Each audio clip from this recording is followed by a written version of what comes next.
I am holding a stranger's daughter in a hospital room that doesn't have my name on the door, and the first thing Margaret Whitfield says when she walks in is, "Has the surrogate signed the release yet?" The surrogate. Like I'm a form. Like I'm something with a barcode. I don't look up at her. I look down at Grace instead. 6 hours old, fists curled, like she's already bracing for something. And I say, her name is Elena, and no, I haven't signed anything. Of course, Margaret says, in the voice she probably uses on caterers who've gotten the flowers wrong. And then she's gone again, heels clicking down a hallway that smells like antiseptic and old money. Damon doesn't come until visiting hours are almost over. I hear him before I see him. That particular weight of a man who walks like he owns the floor beneath him, which, in this hospital, his family's name probably does. And when he steps into the doorway, he doesn't look at me at all. He looks at the bassinet. "She's healthy?" He asks the air somewhere between me and the nurse's station. "She's healthy," I say. "She has your nose." Unfortunately for her, it's a joke. I watch it land somewhere behind his eyes and just not register as one. "The contract states 48 hours, he says, for the medical evaluation period. After that, I know what the contract says, Damon. I signed it." My voice doesn't shake, which surprises me, because 3 weeks ago I cried in a parking garage over a hospital bill that wasn't even mine yet. "I just thought you might want to hold your daughter before you started talking about evaluation periods." Something moves in his jaw just once. And then it's gone, replaced by the practiced stillness of a man who has spent his whole life being watched and has learned never to let anyone see the math happening behind his face. "I'll hold her," he says, "when there's a plan in place." I think about all the ways I could answer that. Sharp, devastating, something that would make him feel the way I feel right now, which is small, which is erased. And instead, I just nod, because I am tired in a way that has nothing to do with the 12 hours of labor, and because some fights aren't worth winning in a hospital gown. What he doesn't know, what none of them know yet, because the embryo transfer happened during a clinic mix-up nobody's bothered to explain to me in full, and because I haven't said it out loud to a single person, except the geneticist who called me 8 days ago with a voice, like she was diffusing something, is that Grace isn't carrying Whitfield genetics. And donor genetics, she's carrying mine. My eyes, eventually. My mother's chin, if the photographs are anything to go by. I am not the surrogate. I am her mother. And in 6 weeks, Margaret Whitfield is going to stand in front of 300 people at the Whitfield Foundation Gala and introduce a woman named Sophia Reyes as Grace's mother instead, because Sophia has the right last name, the right photographs, the right story. I don't know if there will be any taking it back. I look down at Grace. She's asleep, completely unbothered by the fact that the people who are supposed to want her most can't even agree on whether I get a chair in this room. "Okay," I whisper to her. "Okay, I guess it's you and me figuring this out." She doesn't answer, obviously, but her hand closes around my finger, like she already knows that's the deal. Nora arrives the next morning with a coffee that isn't hospital coffee and a look on her face that says she's already heard the worst of it. "Tell me you didn't sign anything," she says, dropping into the chair beside my bed like she's done this 100 times, because she basically has. Every disaster in my adult life, Nora's been the one showing up with caffeine and no judgment. I haven't signed anything. I take the coffee like it's oxygen. But Elena, you should see how they look at me, like I'm a vending machine that did its job. What's the actual plan, legally? This is the thing about Nora. She's a paralegal, not a lawyer, but she reads contracts the way other people read horoscopes, obsessively and with total faith that the answer is in there somewhere.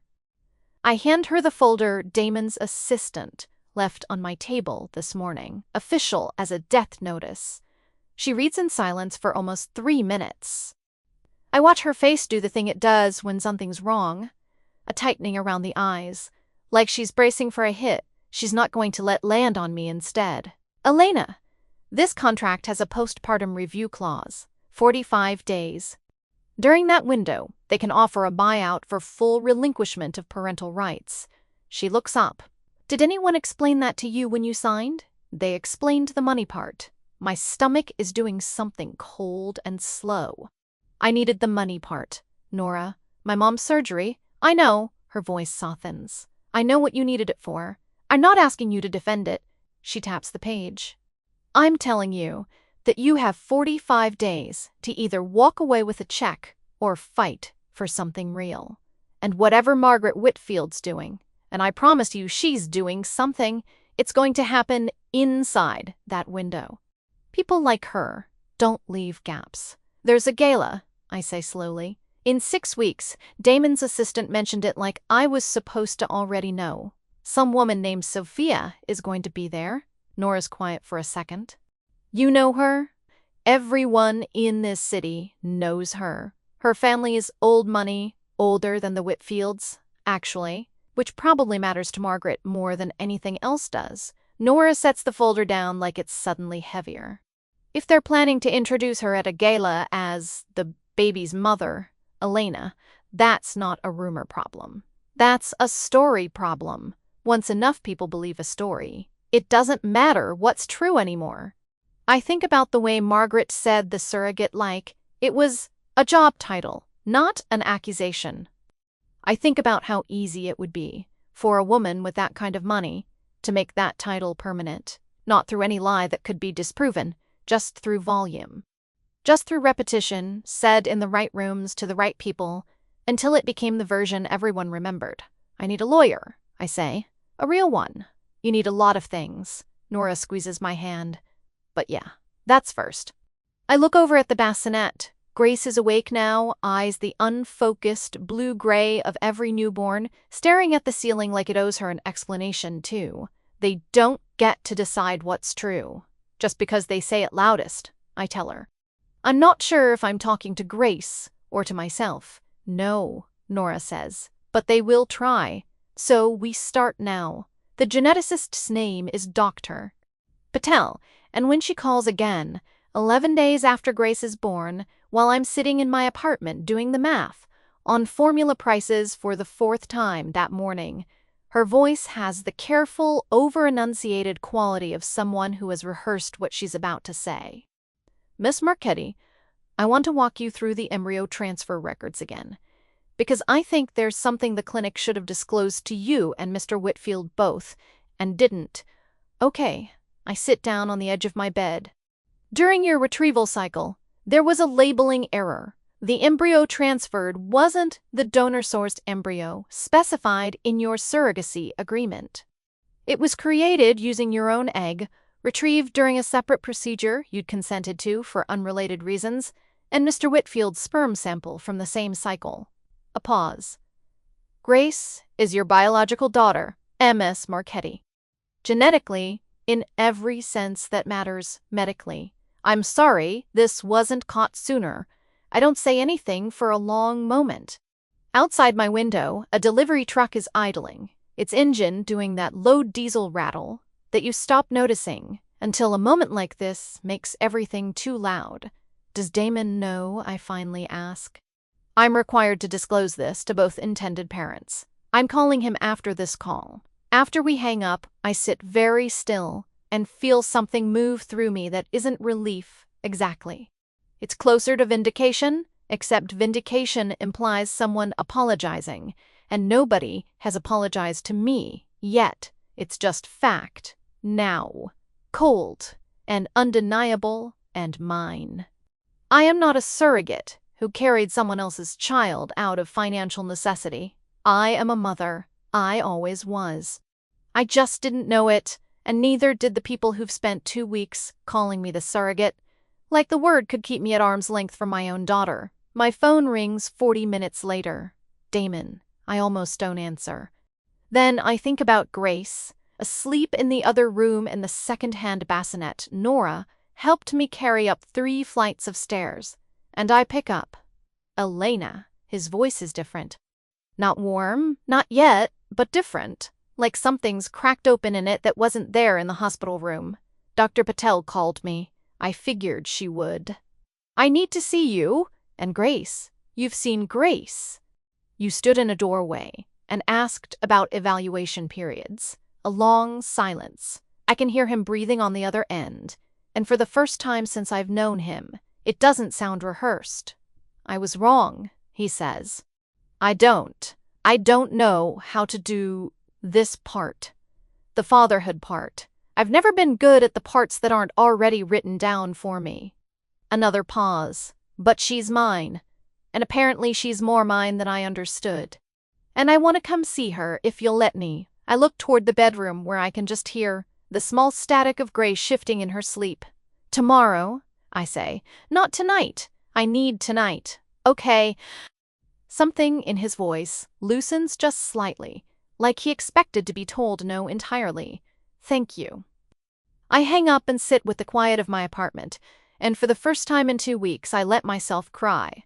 Not from grief, and not quite from joy, but from the strange, disorienting relief of being right about something everyone else tried to talk you out of. I am her mother. Now I just have to make sure that means something before Margaret Whitfield finds a way to make it mean nothing at all. Damon comes the next afternoon, and I almost don't recognize him out of the hospital's fluorescent light. He looks younger somehow, or maybe just less armored, wearing a plain gray sweater instead of the suit, hands shoved into his pockets like he doesn't know what to do with them otherwise. Can I? He gestures toward the bassinet, where Grace is awake, doing the slow-motion newborn windmill with her arms that means she's about to start fussing. You can hold her. She won't break. He picks her up like she might. Anyway, careful in a way that's almost funny, except nothing about this is funny. Not really. Grace blinks up at him, and for a second neither of them moves, like they're both doing the same quiet calculation. Who are you, and what do you mean to me? She has my mother's eyes, he says quietly. Not Margaret, my actual mother. She died when I was 9. This is new information, and it recontextualizes something. The particular brittleness in him, maybe. The sense that he learned a long time ago that love is conditional and grief is something you handle alone, in a house that doesn't have room for it. I didn't know that, I say. There's a lot you don't know. There's a lot I don't say. He looks up, finally, at me instead of at Grace. I want to fix this. Not just the legal mess. I mean, I want to actually be here. But I need you to understand something about my family first, because it's going to matter. Tell me. He sits, Grace still in his arms, in the chair across from mine. My father built Whitfield hotels out of nothing, and when he died, my mother decided the company's image was the company. Every decision she's made since has been about how things look, not how they are. Sophia Reyes isn't a girlfriend, Elena. She's a press strategy. And my mother's been planning to present her as Grace's mother since before Grace was even born, since the embryo transfer, actually, when she thought we'd be using an anonymous donor egg and it would be easy to substitute a more presentable story. And you knew this, and you let it happen anyway. I told myself it didn't matter, because the surrogacy, I thought it was a transaction. I thought you'd take the buyout and disappear, and Grace would never need to know the difference. His jaw tightens. I'm not proud of that. It was easier to believe than fighting my mother on anything ever is. And now she's my daughter in every sense, and I'm not interested in easier. He looks down at Grace again. But you should know, my mother doesn't lose gracefully. If she finds out about the genetic results before we're ready, she'll move the gala date up. She'll make it harder to stop, not easier. I feel something cold settle in my stomach. Bah! So we don't tell her yet. We don't tell her yet, he agrees. But Elena, I need you to know I'm choosing this. Choosing you. Choosing Grace. Not because the test results forced my hand. Because once I saw her in that hospital room, some part of me already knew. Even before the data caught up, I want to believe him. I'm not sure yet that I do. But Grace makes a small, satisfied noise in his arms, already half asleep, and something about the sight of it, her settling against a chest that 2 weeks ago could barely make himself look at her, cracked something open in me that I'd been keeping carefully shut. Okay, I say, then let's figure out how to beat her at her own game. The next 3 weeks pass in a strange, suspended rhythm. Formula, bottles, and sleepless nights, and underneath all of it, the quiet architecture of a plan. Damon comes most days now. Sometimes he brings takeout instead of saying much. Sometimes we sit at my small kitchen table at 2 in the morning, while Grace sleeps in the next room, and he tells me things about his childhood that sound less like confession and more like apology. His father's expectations, his mother's particular gift for making love feel like a transaction, with terms attached. You never had anyone push back on her, I say one night, watching him rinse a bottle at my sink like it's the most natural thing in the world. No one's ever been in a position to. He doesn't look up, until now, I suppose. I don't entirely trust this version of him yet. The soft voice, the willingness to stand in my small kitchen and do small domestic things, like he's auditioning for a life he doesn't actually know how to live.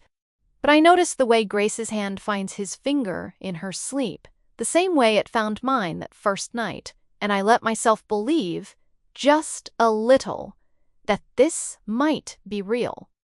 Nora finds me a lawyer, a sharp, no-nonsense woman named Priya Anand, who reads my contract in 15 minutes and tells me exactly what I already suspected. The postpartum review clause is going to be the entire fight. Margaret's legal team will likely push for an early buyout offer, structured to look generous, Priya says, sliding a legal pad across her desk. The number will probably be large enough to make most people sign without reading the fine print. The fine print terminates your parental rights permanently and includes an NDA broad enough to stop you from ever discussing Grace publicly.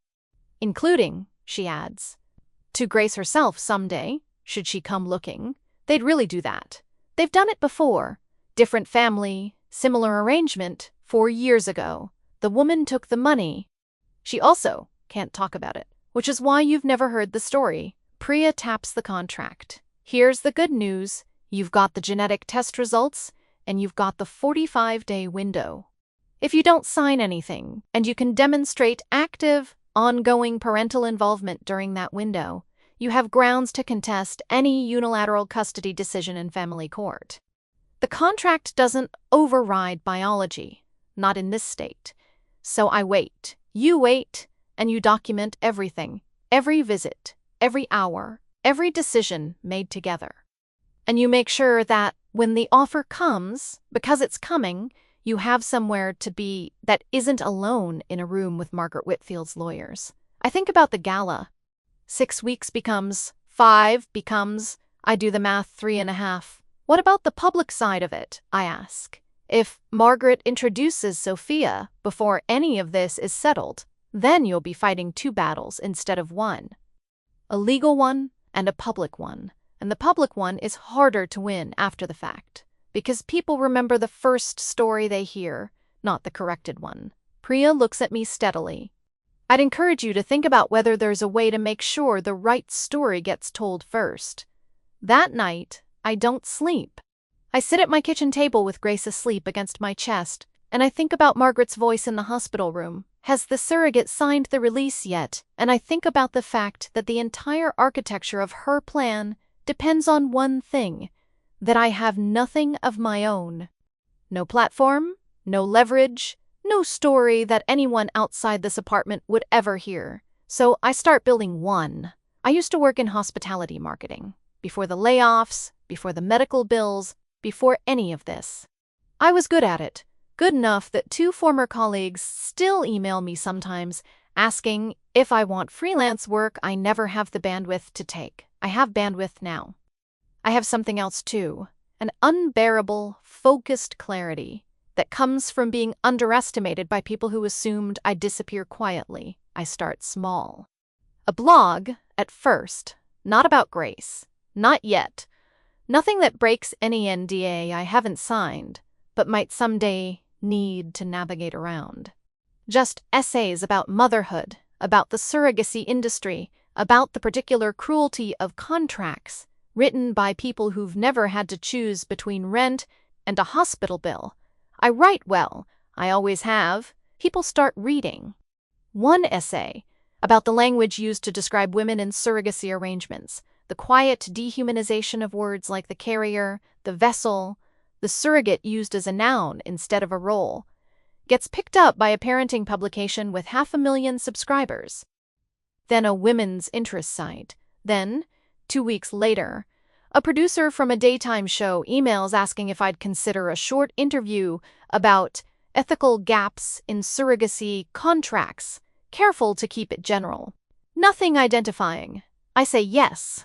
Damon doesn't find out until after it airs. I watch his face when he does. Sitting in my apartment, phone in his hand, scrolling through the comments. "You didn't mention my family," he says slowly, "or Grace's name or mine." I didn't need to. I just needed people to start asking the right questions before your mother gets to answer them for everyone. I take the phone gently out of his hand.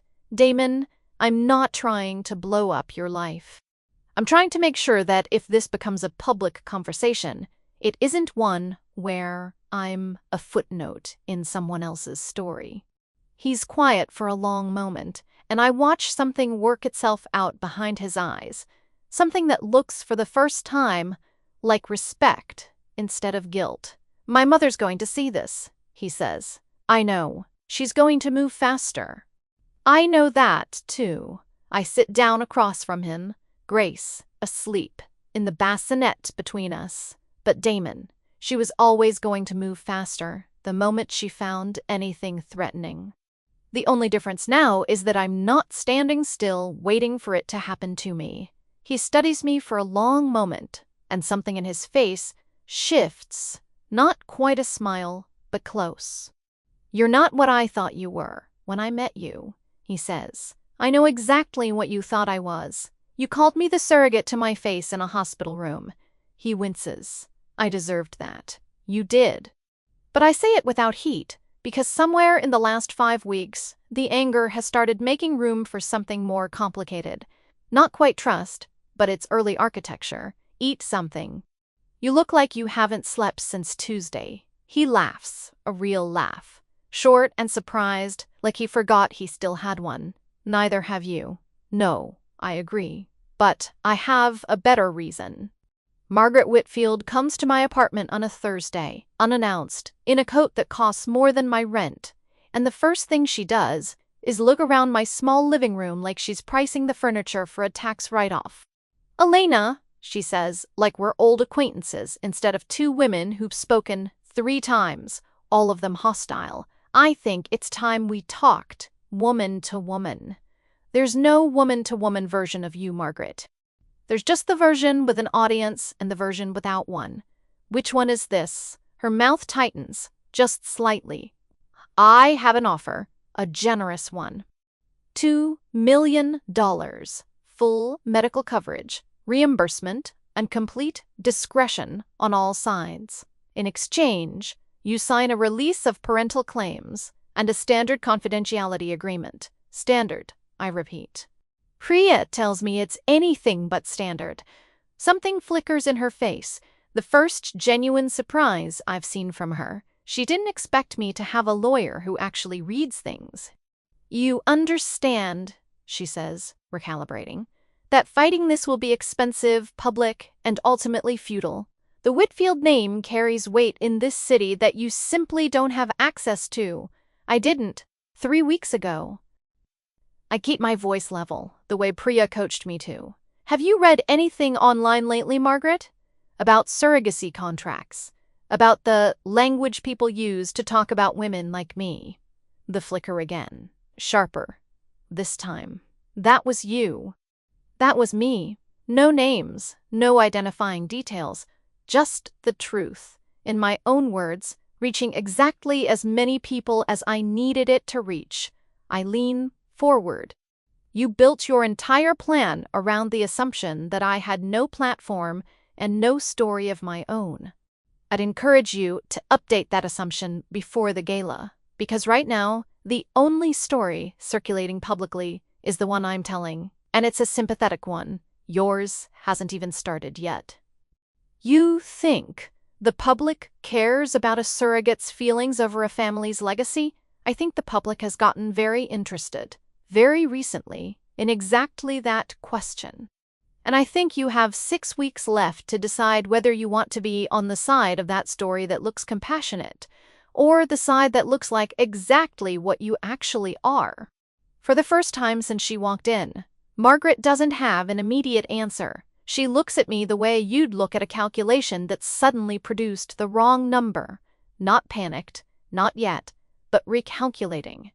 "Grace is a Whitfield," she finally says. "Whatever happens between you and Damon, that fact doesn't change." No, I agree, it doesn't. But Margaret, I'm not trying to take her away from that name. I'm trying to make sure that when she's old enough to ask who her mother is, the answer isn't a stranger your publicity team picked out of a society column. Margaret stands very still for a moment, something working behind her composed face that I can't quite read. Then she picks up her coat, smooths it once, and walks to the door. "This isn't over," she says without turning around. "No," I say to her back. "It's really not." After she leaves, I sit very still in my living room and realize my hands are shaking, not from fear, exactly, but from the strange adrenaline of having stood my ground against someone who's never once, in her entire life, had to absorb a loss gracefully. Grace starts crying in the next room. I go to her, and for once the sound is a relief, instead of an exhaustion, something simple and answerable, after 20 minutes of something that wasn't. Sophia Reyes finds me, not the other way around, waiting outside the building where I've started taking Grace for her checkups, sunglasses on despite the overcast sky, the particular stillness of someone who has rehearsed an apology and isn't sure she still wants to give it. "I didn't know," she says, before I can decide whether to keep walking, "about the genetic results, about any of it, really. Margaret approached me 8 months ago and told me a donor egg situation, an arrangement that needed a public face for image reasons. I assumed that meant nothing real was being erased. I didn't think there was a real mother standing exactly where I was about to stand. I study her for a moment. She doesn't look like the villain I'd built in my head over the last 6 weeks, just a tired, expensively dressed woman who looks like she hasn't slept much better than I have. Why are you telling me this?" "Because I have a daughter of my own, 4 years old." Her voice catches, just slightly, and I keep imagining someone deciding, on my behalf, that some other woman should get to be her mother in public, because the story fit better. I don't think I could survive that. I don't know why I assumed you could. We end up sitting on a bench outside, Grace dozing in her stroller between us, and Sophia tells me the rest of it in pieces. How Margaret approached her with a narrative about protecting a fragile situation, how the money was significant, how she told herself it was harmless because nobody real would be hurt by it. "I'm not doing the gala," she says finally. "I called Margaret this morning and told her. She wasn't pleased. What changed?" "You did. Actually, that interview. I watched it twice." She looks down at her hands. "You talked about being erased by language, by other people's stories, and I realized I was about to become the language that erased you. I didn't want that to be true about me." I feel something loosen in my chest that I hadn't realized was tight. Not triumph, exactly, but the particular relief of an obstacle removing itself, instead of needing to be fought. "Thank you," I say, "for telling me. And for the 4-year-old's sake, I hope someone's honest with you, the way you just were with me." She almost smiles. "Margaret's going to need a new plan. I'd imagine that's going to make her considerably less pleasant for a while." She wasn't particularly pleasant to begin with. This time, Sophia actually laughs, short and surprised, the same way Damon did weeks ago, like something heavy has briefly lifted off both of us at once. "For what it's worth," she says, standing, smoothing her coat, "I hope it works out." The real version, the one with your name on it. I watch her walk away, and for a long moment I just sit there with Grace's small weight, rocking gently in the stroller, feeling the strange, specific gratitude of having gained an unlikely ally in someone I'd spent weeks imagining. It isn't over. Margaret will find another angle, she always does, but the ground underneath her plan just shifted, and she doesn't know it yet. The peace doesn't last. It never does. Not in this family. Tour. 3 days after Sophia's call, Priya phones me with a voice I haven't heard from her before. Careful, the way you talk when you're about to deliver something you know will land hard. Margaret's filed a custody petition, she says. Not for visitation, for primary custody, naming concerns about your, and I'm quoting the filing here, financial instability and demonstrated inability to provide a stable environment. She's using the original surrogacy payment as evidence you entered the arrangement purely for money, which she's framing as evidence of poor judgment generally. The bottom drops out of my stomach. She's trying to take Grace. She's trying to make a judge believe that's reasonable. Yes, it's a long shot, legally. Biological maternity carries enormous weight, and the timeline doesn't favor a stranger petition like this. But it's not nothing. And it's going to be public, which means the story you've been carefully managing is about to become a story you can't fully control. I call Damon before I've even fully processed it, and his voice on the other end is tight in a way I haven't heard since the hospital. I just got served too, he says.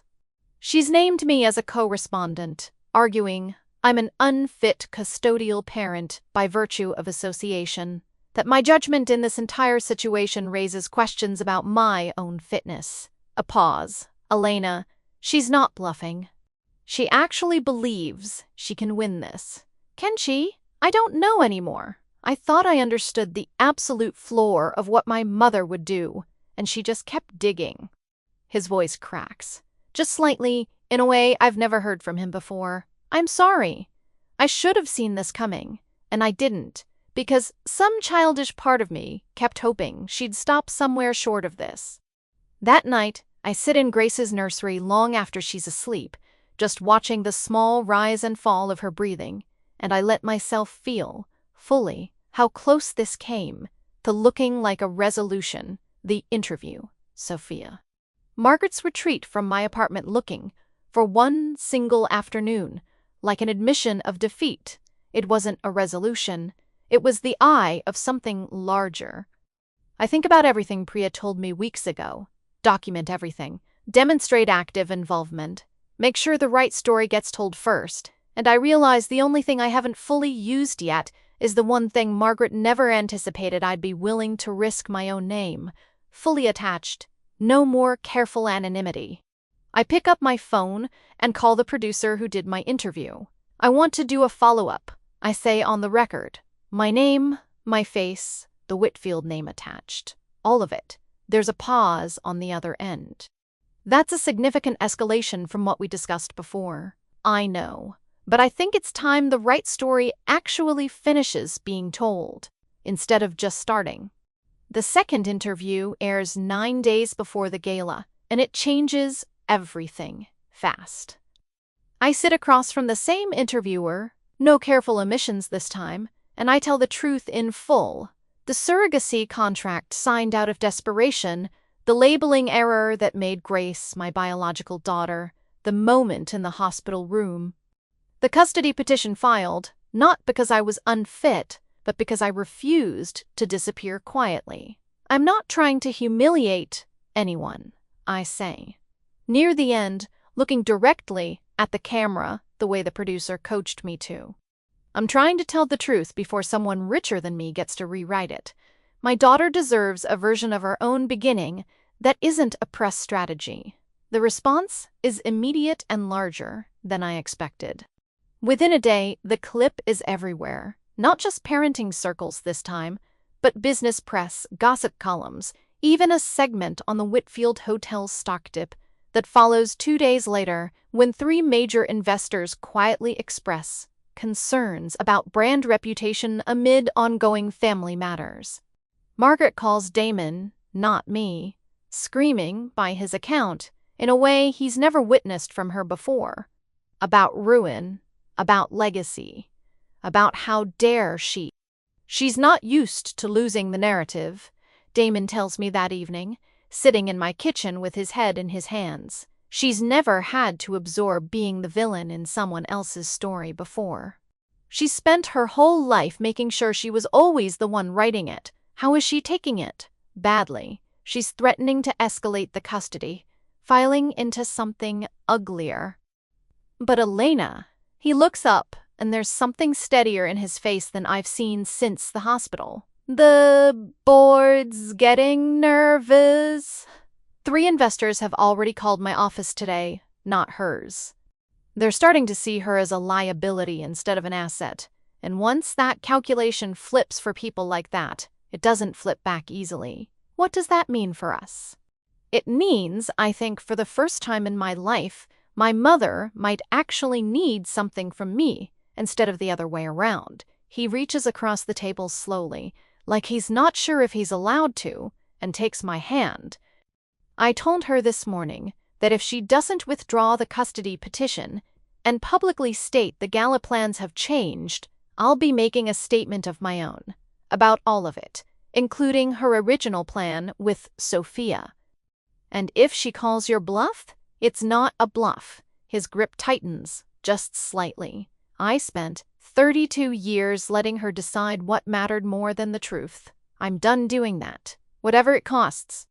I look at him for a long moment. This man who 2 months ago couldn't bring himself to hold his own daughter without a contractual justification, now sitting in my kitchen threatening to dismantle his own inheritance for her sake. And I feel something shift in me, quiet and total, like a key, turning somewhere I hadn't realized was locked. Okay, I say, then let's finish this together. Margaret doesn't withdraw the petition. Not at first.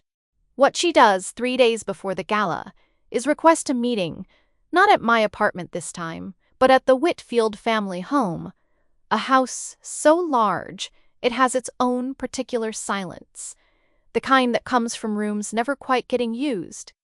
Damon sits beside me. Priya sits across the table for Margaret's legal team, and Margaret sits at the head of the table, like a woman presiding over a tribunal she's already decided the outcome of, except this time I watch her hands. They're not as still as they want to be. I'm prepared to withdraw the custody petition, she says, in exchange for a controlled joint statement, both names presented as a planned co-parenting arrangement from the outset. No further interviews, no further public commentary on the family's internal decisions. No, I say. The single word seems to surprise her more than anything I've said in any of our previous encounters. Excuse me, I said no, Margaret. You don't get to control the next chapter of this after spending 2 months trying to erase me from the first one. I keep my voice level, the way I've practiced in front of my bathroom mirror, more nights than I'd like to admit.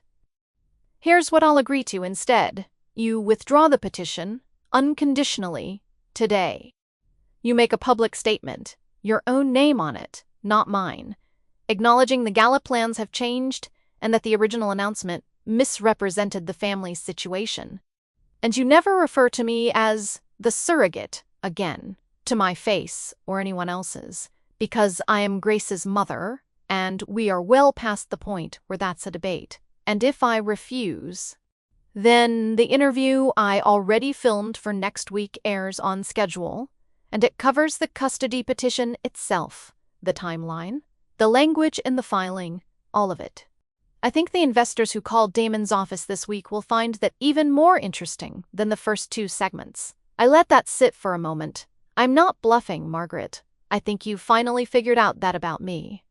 The room is silent except for the small, ordinary sound of the air conditioning cycling on somewhere above us.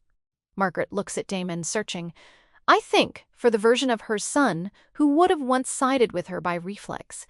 Out of habit, out of 30 years of conditioning. He doesn't look away from her. He doesn't look away from me either. Mother, he says quietly, it's over. The version where you decide what's true for everyone else. It's over. I'd rather lose the company than keep losing this. Something in Margaret's face finally fully cracks, not into an apology, not yet, but into something smaller and more human than I've seen from her in 2 months. An old woman realizing in real time that the ground she stood on her entire life has actually been moving the whole time, and she simply never needed to notice before now. "Fine," she says very quietly. "Fine. I'll withdraw it. It isn't an apology, but it's the first true thing she's said to me since the hospital room, and for now it's enough." The gala happens anyway. Margaret doesn't cancel it, because canceling would look like exactly what it is, and image is still the only language she's fully fluent in. But the statement goes out the morning of, brief and carefully worded, acknowledging a change in the family's plans, without ever quite admitting what those plans had been. "I'm not there. I wasn't invited, and I didn't ask to be." Some battles you win by simply not needing the room anymore. Instead, I'm at home with Grace, who's 3 months old now and has started doing this thing where she watches my face like she's cataloging it, every expression, every small shift, and I wonder, watching her watch me, what she'll remember of any of this. Probably nothing.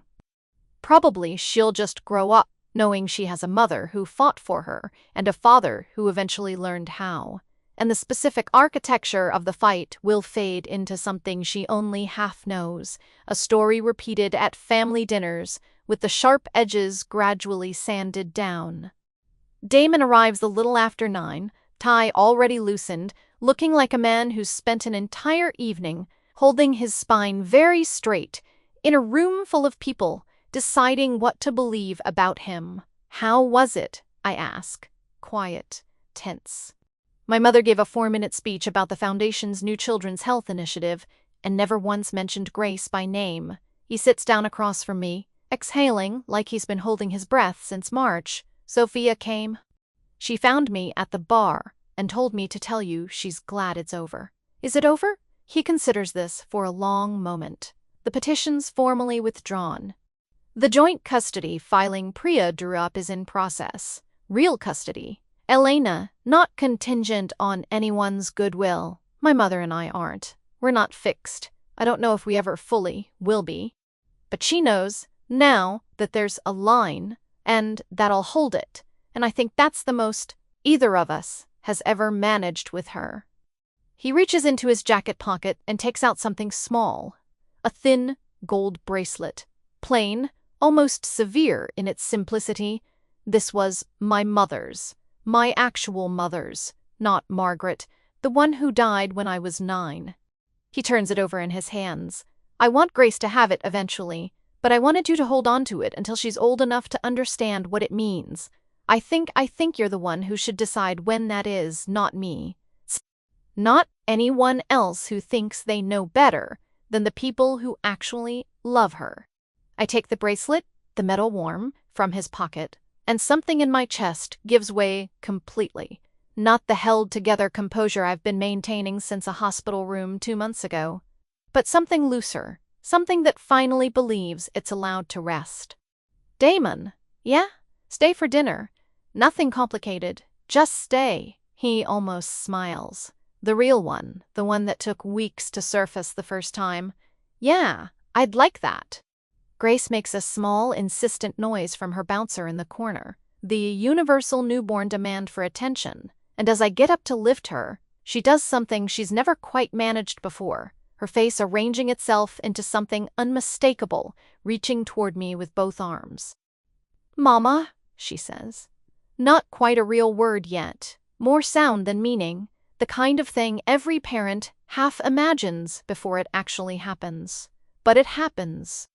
It happens to me in my own kitchen, 6 weeks after a woman, with more money than warmth, tried to convince the world I was nothing but a footnote in her story.